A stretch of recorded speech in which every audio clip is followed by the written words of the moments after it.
nigitangaza, niyo ndirimbo yanje,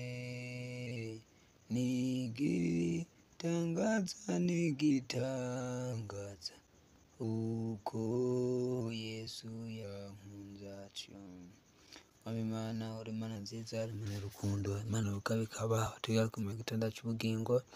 Wangiriye neza Mwami Yesu guhera uno munsi mu gitanda cy'ubugingo, kuri manzi y'agatondo abanje kumana kumenya wazigama n'ubwo mbazi Imana ko kirwanya igitanda cy'ubugingo. Wanditse Mwami Yesu aho nagiye wese, wanditse agisida, wanditse basubabi, wanditse Satani igitanda cy'ubugingo. Ubwo n'urukundo wangiriye Mwami Yesu. Hari abandi barwayi bari mu bitaro bitanabikura, hari abagize agisida, hari abapfuye babuze ababo, hari ababuze icyo bambara ku manaje wabashije byose kubimpa, ubimpera ubuntu n'imbabazi Imana n'urukundo rwa Mana nkunda. Wakoze Imana rugaheza kumana niba ari umuntu yazagira igitanda cy'ubugingo. Mwami Yesu kwandenze ukanzigama jewe hakinwa nagucumuyeko, nareze ndacumura ndavuga ndacumura. Mwami Yesu ndakwinginze amaraso yawe ndagana garatse imbere yawe byawe kugira Mana ubashe kunyoza ngira ntunganye igitanda cy'ubugingo. Aho hose nacumuye Mana ubashe kubankiza igitanda cy'ubugingo uzobukoze. Mwami Yesu uri Imana nziza, uri Imana y'urukundo, amaraso menshi ku musaraba Kalvari, ndakwinginze Mana Yesu anyoze abashe kuntunganya uzobukoze Mwami Yesu.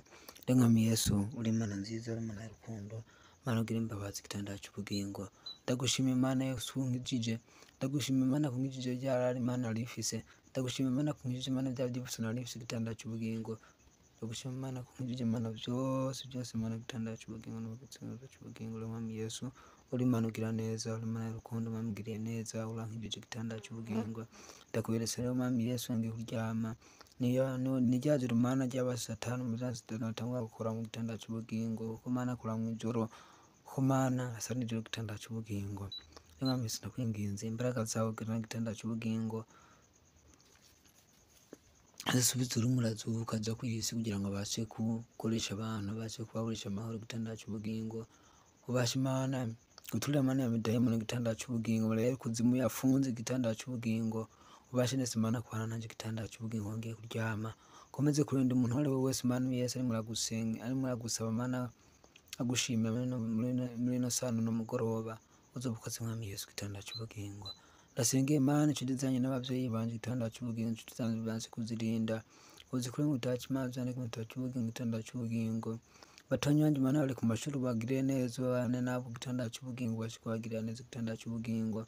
Ubashe Imana kuhamana tameze uzobukoze Mwami Yesu. Mwami Yesu ndasengeye Mana mama nayo nyene murinde igitanda cy'ubugingo, mugirire neza igitanda cy'ubugingo. Urinde Mana na papa, urinde Imana umuryango wose muri rusange uzobukoze igitanda cy'ubugingo. Ndetse Imana twabyuka twese mu gitondo dushimira izina rya igitanda cy'ubugingo. Ndetse Imana harimwo n'abarimo baranyumva muri no ntunze muri no YouTube channel. Ubashe na Mana kwagirira neza Mana bari hose igitanda cy'ubugingo. Basi kwarinda kandi basi kwaziga mu gitanda cy'ubugingo uzobukoze. Uri Imana nziza, uri Imana y'urukundo, Imana ivuga bikadika mu gitanda cy'ubugingo. Mwami Yesu ndasenda byizeye kuri Imana nziza, kandi Imana y'urukundo, Imana ivuga bikabateka kumera.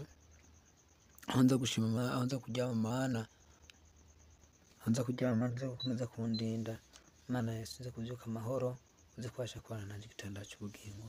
Byose ndabigize mu biganza byawe kuri Imana nziza kandi uri Imana y'urukundo, mugeze na nyuma cyo Kristo savye. Amen.